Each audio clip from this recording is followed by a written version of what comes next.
Very good morning, everyone. And thank you for joining us and welcome to Veritas Cyber Resiliency Day. My name is Andy Ong, and I lead the Veritas business across the Asia South and Pacific region. Today, our audience joins us from right across this region, from Singapore to Malaysia, to Indonesia, Philippines, Thailand, and to Australia and New Zealand. We've got over 1,000 registered, and I think what do we have now? Close to 400 already online. And this just goes to show just how critical this topic is for enterprises in the region. There is a huge appetite to understand more on how to deal with the escalating threat of ransomware and to also learn from the experience of others. We chose to hold this special event for several reasons. Number one, cyber attacks are escalating and evolving, particularly since the start of the global pandemic. Ransomware attacks are now targeting and crippling critical infrastructure and supply chain companies, disrupting access to critical goods and services for ordinary people. The outcome of these attacks have moved beyond the transaction to extortion that has an ongoing impact on everyday lives. We'd like to share ways in which organizations can increase their resiliency with strong security, data protection, and organizational practices that enable them to recover quickly and stay one step ahead of the game. The reality is we're now more vulnerable than we used to be. 2 weeks ago, we saw the news that global consulting firm Accenture have had their systems infiltrated. And if a 45 billion company like Accenture is vulnerable, then just about everyone is vulnerable. And it's no longer a case of if, but when. Governments and enterprises are waking up to the fact that damaging attacks on their critical infrastructure is inevitable. Last week, again, we heard from US President Joe Biden holding talks with business leaders and global tech giants. These included folks like Apple, Google, and Microsoft, and leaders from the finance and utility sectors. The gathering came after attacks on a major US pipeline, Colonial, and global meat processing company, JBS, who reportedly paid $11 million to the hackers, and finally, Microsoft email exchange system. As a result, 3 tech giants announced major investments in training and cybersecurity. And these are just a few examples of serious lessons that have been learned over the last 2 years.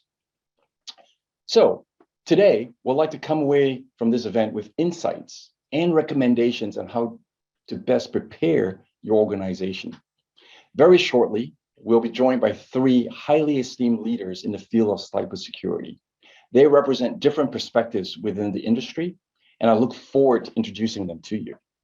And following our Veritas leadership panel, we've also got our very own Veritas Chief Technology Officer for the region, Jeff Coley, who will take us through the anatomy of an attack. Then we'll hear from practitioners in the field, real-world stories of being on the front line, managing the everyday realities of attacks, and getting their clients' organizations back on track. Plus, we look forward to hearing from you.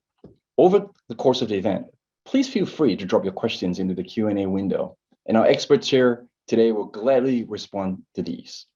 Also, throughout the next hour, we're running some live polls to hear your thoughts and gauge your experiences so that we can all learn from this journey.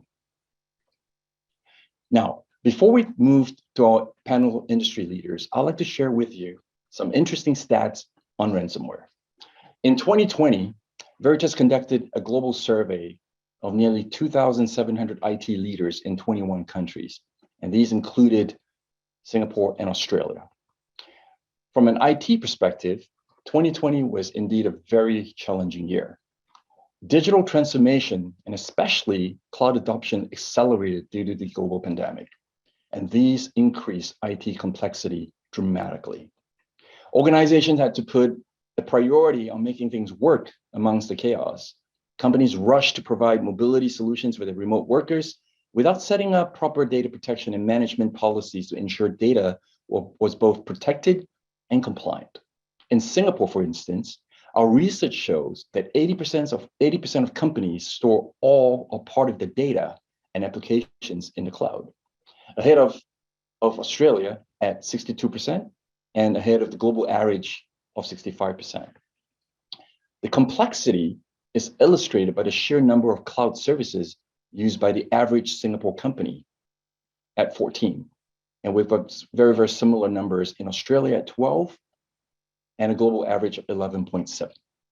And when we talk about cloud services, this is not limited to Amazon, Azure, or Google. This include all the different PaaS and SaaS services as well.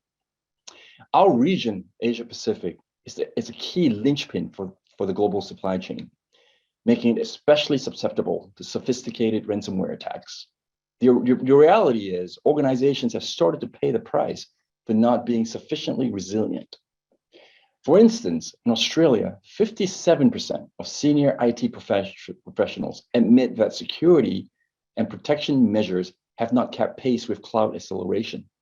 A comparison, it's 51% in Singapore and 64% globally. And attacks are also getting more frequent. 45% of Australian companies face ransomware attacks, and on average, 2 attacks. And it's 31% in Singapore, and again, compared to 42% globally. That's pretty scary if you think about it. The most remarkable statistic is that nearly 3/4 of all Singapore respondents, for those who have been attacked, said the company had paid all or part of their ransom.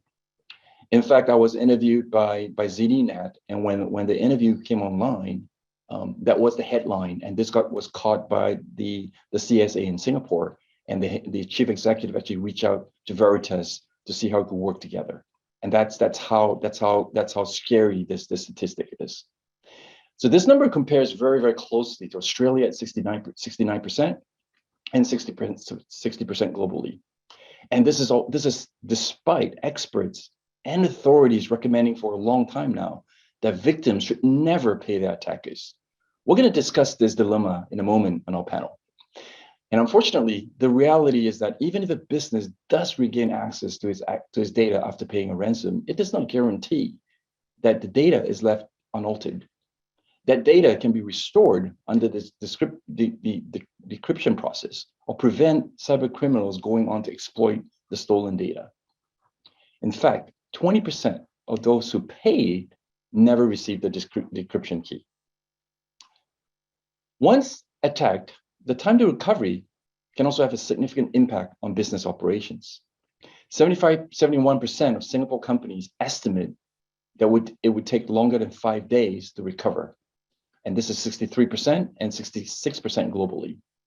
Also concerning is that on average, across both markets, 18% of the data would be unrecoverable. And that is a scary thought. Despite news of attacks gaining in frequency, 52% of Australian companies had not tested the disaster recovery plan in the last 2 months. And it's very similar to companies of 48% in Singapore versus a global average of 57%. Across both regions, the research made it clear that the majority of companies were not following the 3-2-1 best practice for backup and recovery. A minimum of 3 copies of the data in 2 disparate locations with at least 1 offsite. So let me, if I could, give you a quick summary of our research. What it really ultimately shows us is that organizations need to consider more robust methods of ransomware attack mitigation.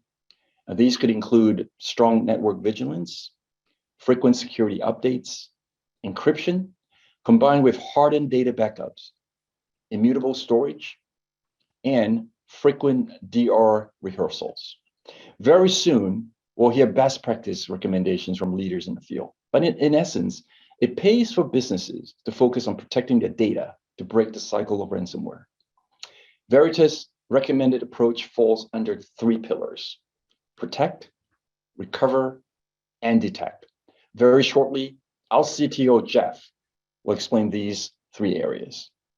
Underpinning the approach is the notion that end-to-end data visibility isn't just a good idea. It's crucial. When an organization knows where its data reside, the value of the data and who is accessing it, and the number of copies that exist, and what processes and tools are needed to best protect it, the risk will then be greatly reduced. This is the base requirement for a fully integrated approach the data management. And that's the power of having a unified platform.